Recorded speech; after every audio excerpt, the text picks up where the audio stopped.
You don't know where it is. It's behind Jose.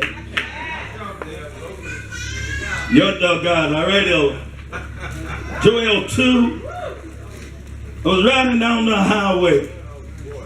And I don't know about you, but I'm tired of the devil. Well, I'm glad I got a few folks. Amen. Tired of him messing with God's people. Yes, sir. Yes, sir. So I said, God, I don't want to tell somebody what I feel. But God, I need to tell them what you feel. When this scripture came to me, my friend, one of my friends, he's a prophet, and he sent me an email about 2 weeks ago telling me that he heard the Lord saying that I am about to restore everything that the enemy. This is just for a few folks. Some of y'all like where you are in misery. But for the folks who are sick and tired of what is that? Sick and tired of being tired of tired of doctor visits, tired of hospital visits, tired of all that mess. For those that are sick and tired of being sick and tired. He said to me, he said, God's going to restore everything. I'm preaching to myself because I need it. He said, God said he's going to restore everything that the enemy stole from you. He's going to restore even what you gave to him. He had no idea what I was going through. But God knows where you are. Come on, somebody. You don't have to get on AT&T and tell nobody. God knows. He knows. Hallelujah. He knows where you are. Hallelujah. I'm tired of the enemy trying to attack my finances, attack my character, attack my family, attack my children, just attacking. But I need about 30 of you who the enemy has attacked on your job, in your home, in your body, in your finances, in your family health. I need about 30 of you to jump up and shout, it's time for restitution.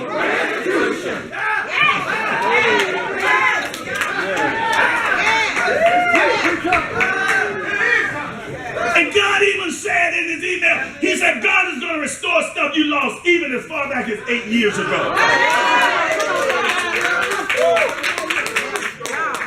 I don't know about you. I don't have time to be falling out. I got to fall in now because I got to make space for what God is getting ready to do in my life. Tell the person next to you, your healing depends on restoration. Nah, I need my stuff back. Nah, I got to have my stuff back. Yeah, I got to have my stuff back. Jesus said in John 10:10, said the thief. So y'all may be seated. My topic is restoring time. Y'all can sit down there. It's restoration time. There it is. John 10:10 said the thief comes not but to steal, to kill, and to do what? But Jesus said, I am come that they might have, and that they may have it what? Look at your neighbor and say, what you waiting on? I don't know about you, but I deserve more. Come on, somebody. All this weekend, Ames, the topic was experiencing miracles. Is there anybody else in here who need a miracle?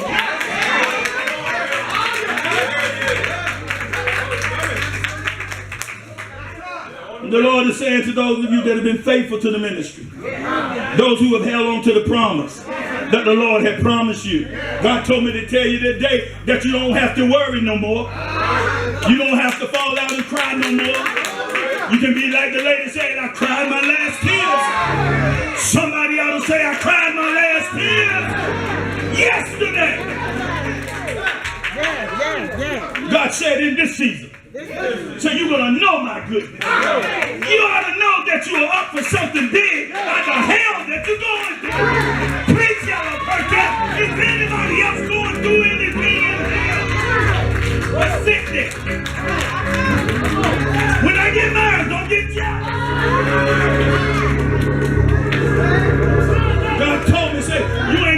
to chase your blessing. Your blessing's gonna chase you. I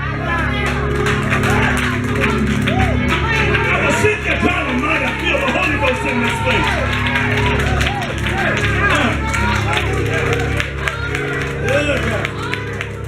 See, the enemy wants you to realize that the situation that you're in, he wants you to think that that's where you're going to end up at.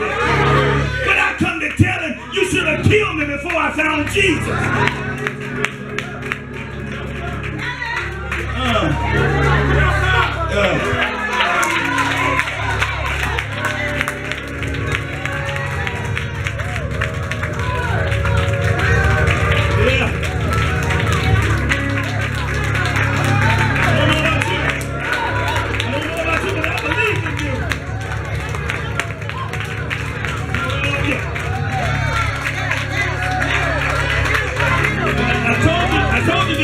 It's just for a few folks. Some of you done got a little right touch from God, and you feel like that you done arrived. But can I tell you something? Until you experience a miracle.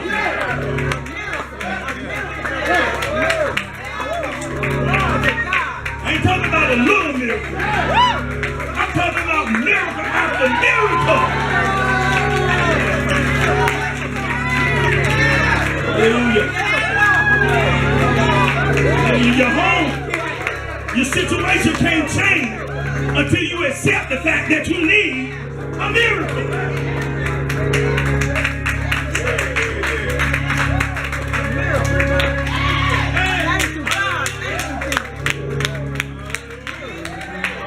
Laying there. You can keep on walking, I'm all right. I was laying there, and the Holy Ghost spoke to me and said, suddenly. I said, God, what are you saying? He said, you went through what you went through for a while. He said, but suddenly I'm going to restore unto you what you have given. So Job 2:25 to 26 says, and I will restore to you the years that the locusts have eaten, the cankerworm and the caterpillar and the palmerworm, my great army I sent among you. But here's what that part I fell out. I started laughing to myself in the bathroom. He said, you shall have plenty to eat. Good word. And then he said, until you are full. Sometimes you can eat, and you get up and you're still hungry. See, like when you go to the expensive restaurants, their food don't fill me up. You go to a buffet, then you overdo it. Oh, God, but God has a buffet for somebody who's been faithful to him, who's held on to him. Hallelujah. Who's been grateful to him. God has a suddenly blessing for you. He said, and you will praise the name of the Lord your God. I saw something when we first got in here. I saw something. When the scripture says, don't wait till the battle is over. It says, shout now. Nobody knew that I was going to preach this, so they didn't wait until it was time in the program.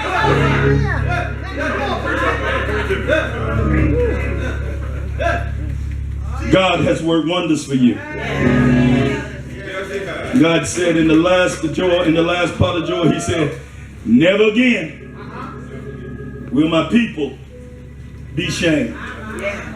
Look at your neighbor and say, I'm not shamed.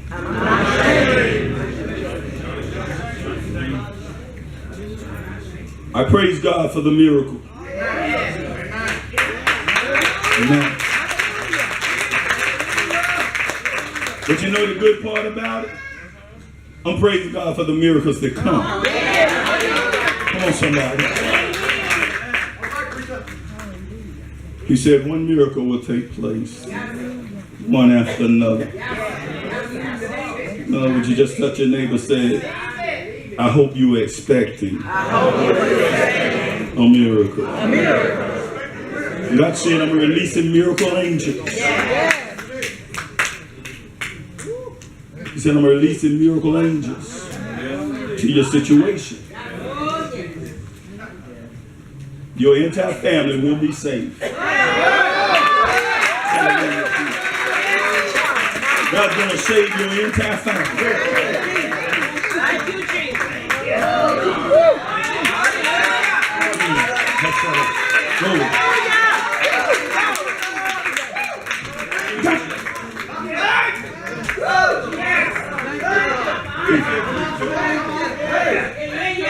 He said, your entire family will be saved. But he didn't stop there, man. He said, I got some more healing to do.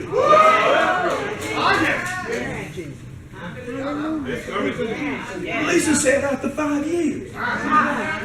Look at your neighbor and say, you got to learn to wait. Just tell him, you're next in line. Don't get jealous because somebody else get in line before you do. Praise God for the miracle.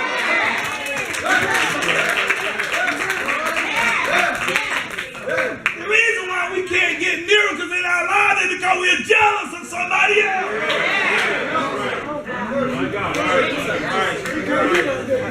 I may not be sick, but if I can get a miracle in my finance, I'm going to praise God with the one that is sick.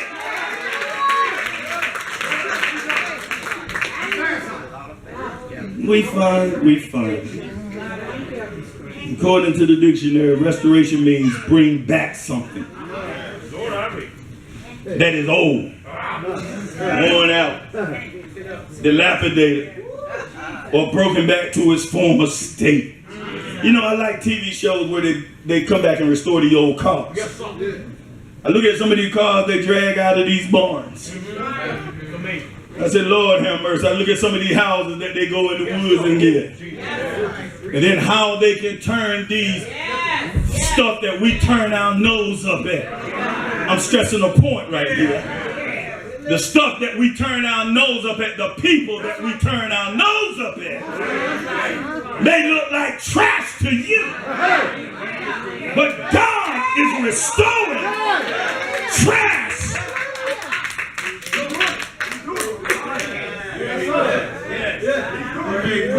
Yeah, coach. God is not a God that can lie. And if the truth be known, all of us were trash. Let me turn this way. All of us were trash.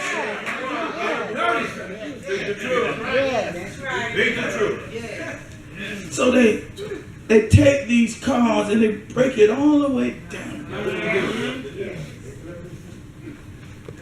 And they turn these cars into majestic pieces of equipment. That's the way God does each and every one of us that want to go. Some cars, they can't fix. That's true. You want it. Because it's gone too far. That's right. Come on, you going somewhere. Some cars, they have to manufacture some parts. That's right. That's right. You're going somewhere. Some of us, God has to manufacture Come on, preacher. See? some stuff to get us back where we need to be. All right. That's true. That's true. But what about things that have been neglected over time? They have been allowed to slip into a state of neglect. Preacher. Some of us don't wash our cars. Don't look at them now. Don't look at them now. But we always telling God, I want another car. And that's somebody. You got to learn to appreciate the old kaboom that you got now. All right. Hallelujah. Because if you take care of kaboom, when kabang comes,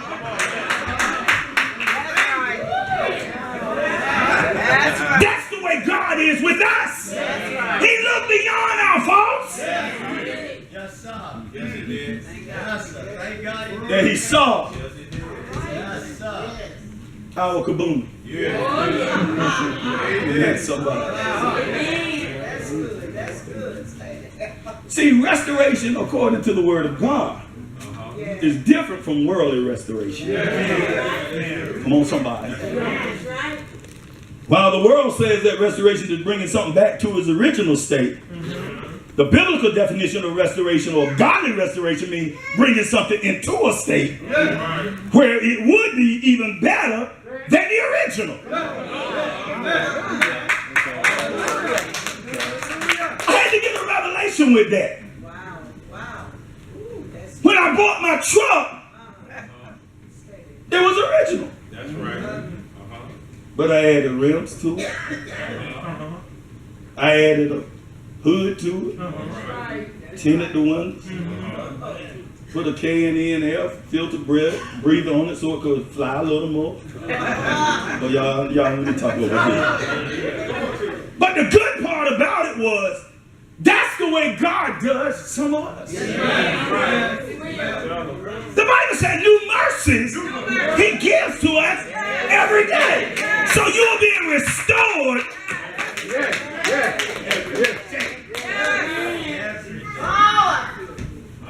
It's not that your vehicle looks bad to God. But every now and then God has to make you go back. Come on, son. Every now and then you got to be allowed to be in a neglected state. That's right. So that God can restore you. He's the only one that can restore you to where you need to be. Can I ask the question? Is there anybody that's been through something in this year that you don't know how you're going to get out of, but yet you don't really worry about it because you know God has his hand on what you're going through?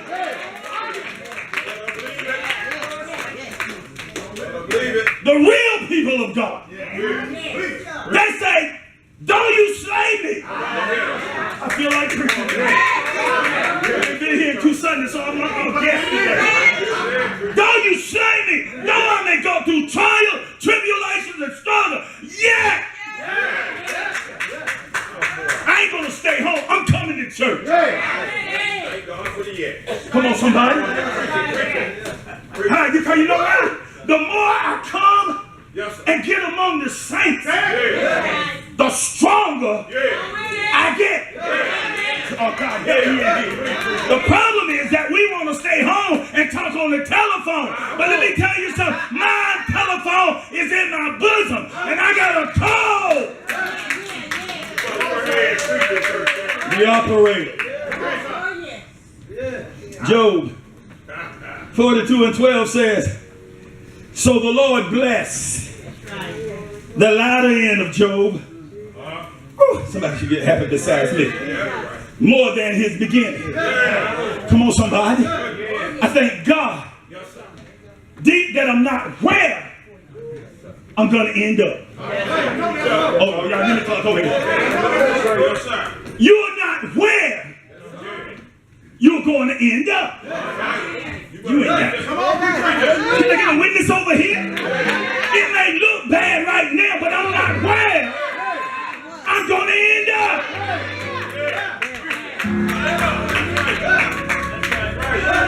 Yes, sir. It may look like it's over. Hallelujah. But I found out when you put a seed in the ground, that seed you don't see for months, but oh, when it rains, God, I feel like preaching in here. Oh, when I get manure on me, when I get the trusses of the world on, the cares on the world, some way, somehow, I shall rise. I'm coming out. I don't know who I'm talking to, but I'm coming out. You are coming out. Don't be worried about where you at now. Thank God that you are here to be here.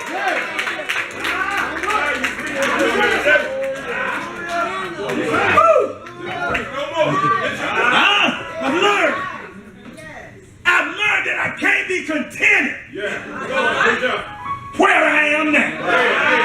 Can I tell you something, trustee? It's only a test.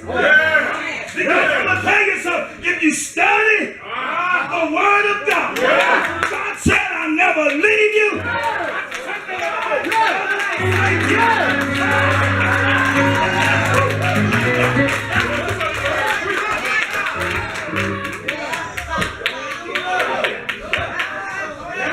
Let your neighbor say, it's restoration time.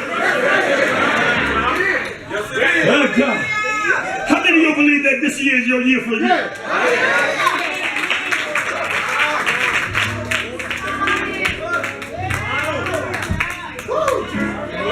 It's a year for restoration for your house. Come on, somebody. Restoration for your family. Restoration for your health. Oh, God, I might be going through some stuff now. But it ain't over.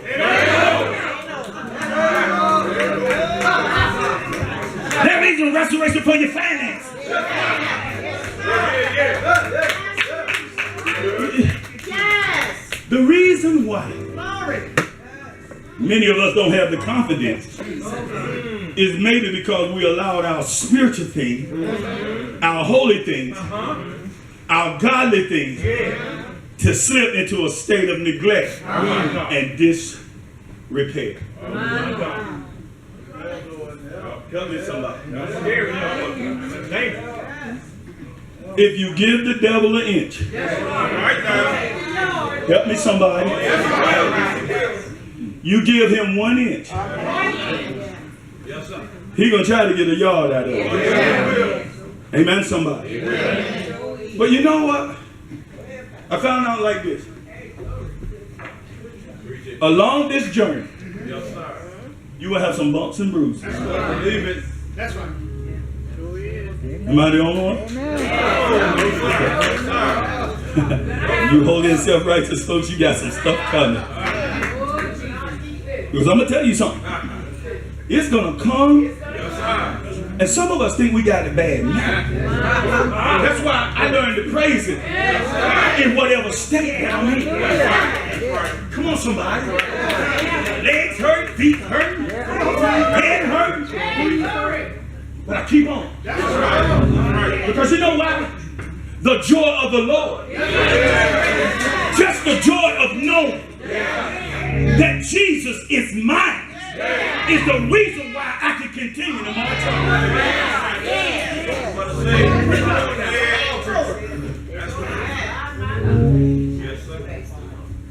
There needs to be a restoration of our relationship with God.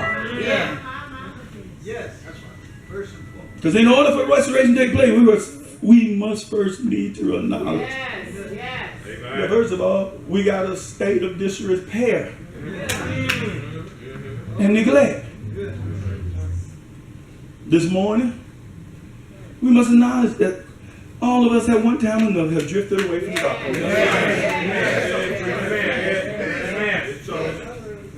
Ain't got nothing to do with your title.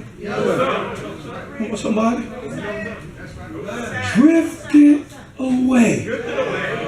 I didn't say you completely went away.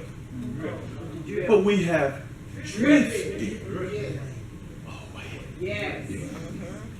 away. Yes.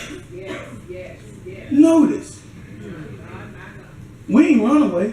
Because we still here. We haven't given up on the faith. No, sir. But sometimes, I don't know about you, I just feel like God is unfair. That's only for real folks. I serve you. I do what I need to do. But yet, I'm still going through. Yes, sir. That's right. I feel like sometimes. You know, y'all used to sing this song, like a motherless child. Sometimes I think, I say, God, have you abandoned me? But then I have to go back to the word. Right. I never leave you. You might leave me, but I ain't gonna never leave you. That's the word. That's the word. You know, church attendance was once mandatory. All right. Clear your throats. But now it's optional. Yeah. I may go today. That's right. I may go. You're right. All depends on how I feel. That's right. Who's preaching? That's right. Who's teaching? That's right. Oh, that ain't my favorite person, so I stay home. What if Jesus would come That's right. with an optional? Yeah. Take it there. Suppose he showed up when he felt like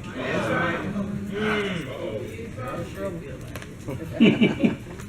Worship. Nobody could beat you praising God. You were loud, you were vibrant, but now you have become tired, scattered. Worship service going on, you looking deep. Let me tell you something, when the presence of the Lord, when the water's troubled, you better kick your bucket in the gear. Because see, the enemy know if he can keep you thinking about your situation. Come on, somebody. If he can keep you thinking about what you left home, what happened to you yesterday. I learned that when I come in here, I'm a no-nonsense dummy. Tell the Lord, use me as a crack. Whatever you want to do today, Holy Ghost. Yeah. Have your way. Preaching, you preaching. Do it, Lord. You preaching, preaching. Thank you, Jesus. Let's return to a deep relationship with God.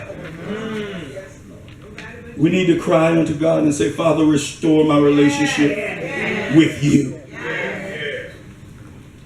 Because the priest of the night, Bishop Rudolph McKissick, priest of the night, you can't have a relationship with God until you got a relationship with the one in the homes with you. You coming to church trying to fool everybody. Done throw pots, done throw pans. Then come to church, how you doing? Blessed of the Lord. Your home has to be right before you can get church right. And that's the reason why church is so messed up, because home ain't right. You're trying to fake it, and it ain't in the faking mood. You've been with it. Holy Ghost moving, you trying to shout, and you want to grab them to run around church with you. They like, Negro, get your hands up.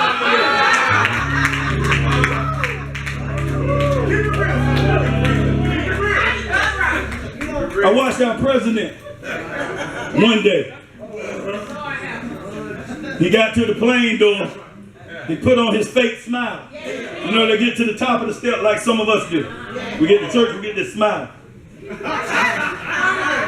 He was at the top of the step with his wife. That's right. He was, and he reached for her hand. She said, I got a witness in here. Come on, somebody. If he had done it right in the airplane, what if he had taken care of that home? He wouldn't have to look at her hand and go like that.